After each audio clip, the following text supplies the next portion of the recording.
Hi guys, today I want to talk about the DoubleTree at Disney Springs. Mount Rushmore. There's the dolphin right there.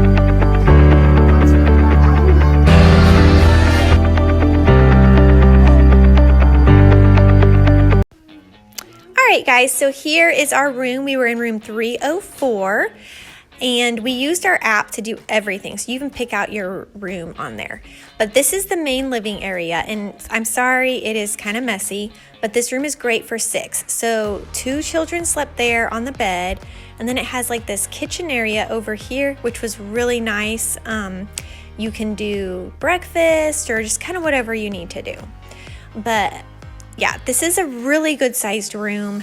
And it was really spacious. I was surprised how spacious. And I love that it sleeps 6. So then over here, that's where we parked the stroller, and it had poured on us the night before, so everything was soaked. Anyway, so in here is another 2 queen beds, which can sleep, 4 more people. And there is no balcony in this room, which is kind of sad, but you still get a really great view of Disney Springs and the tennis court. We did not check the pool out at all at this hotel, so I really can't tell you much about that. But then back over here is like a dressing area and a closet and the bathroom. And nothing too interesting there. It was just kind of a normal bathroom. And again, I am sorry, this room is very lived in, but yeah, that's what you get with 6 people. So keep in mind that we did go to this during COVID, so things are different, than what they normally would be, and probably different than they'll be in the future. And we actually did this stay back in November. We had come in earlier than planned, and so we had some extra nights that we needed to add on, and we couldn't add on at the resort we were at. So we thought we would try out the DoubleTree down at Disney Springs. It's still technically on property, but it's not a Disney hotel, and I had never stayed in any like that, so I thought we'd give it a little try. Things I liked: it had a really nice big room that slept 6 easily. But it had a nice big living area with a eating table and a little wall that had like a kitchenette type setup there. And then through some double doors you go in, and they had 2 queen beds in the bathroom area.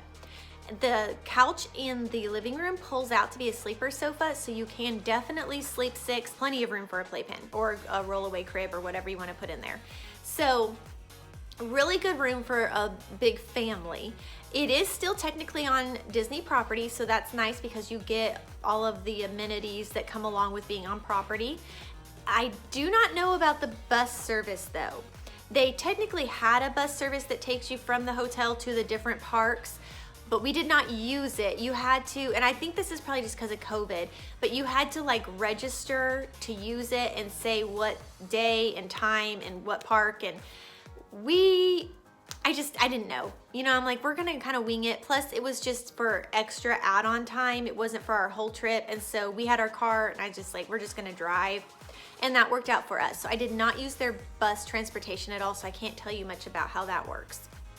It was really close to downtown Disney. We were actually able to walk to downtown Disney, which is nice. It's a little bit of a walk, but I did it with all 4 of the kids, so it's totally doable if I could do it with them.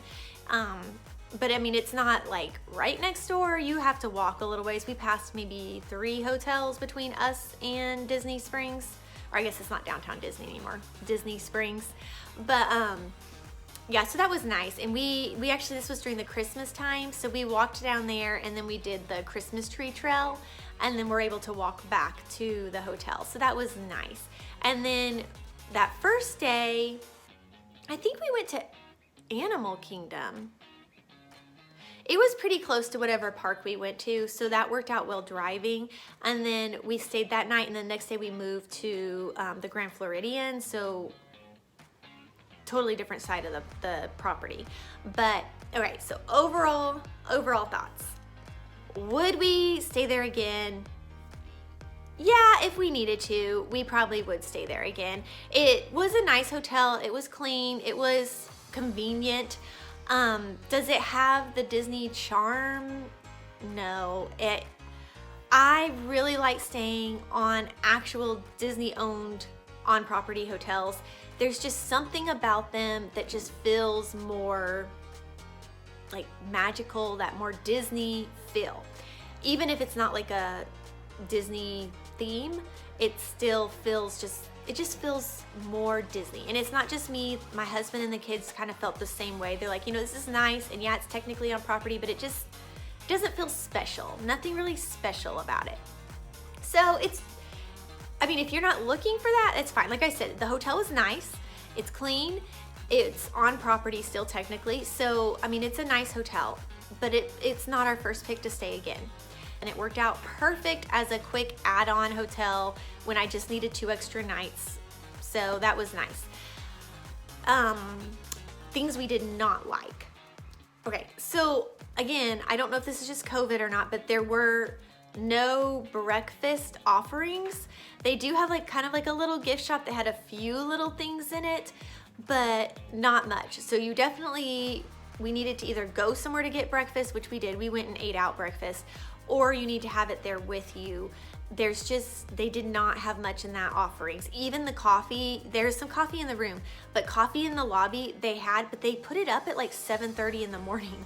So unless you're a really early riser and want to go grab your coffee, it's not out very long, because we were down there like at 7:45 and they were like, oh, we already put it up. We put it up at 7:30, and we were like, oh, okay, that's early. But so that wasn't the greatest. And we didn't see anybody like ever, which could be a good or a bad. We personally didn't love it. It felt a little creepy, honestly. But they do the mobile check-in, and then because of COVID, they didn't have like really any interaction with anybody. So we got there, we checked in, we checked our car in, we did everything through the mobile app. The only time we ever saw anyone is when we went and found someone and asked them about the coffee. That's the only time we saw anyone. The rest of the trip, it was just us in this hotel all by ourselves. Like I think I saw even only one other family the whole time that was like staying there. It was a little weird how we were like the only people. And I'm sure again, that's just COVID, but that was a little weird.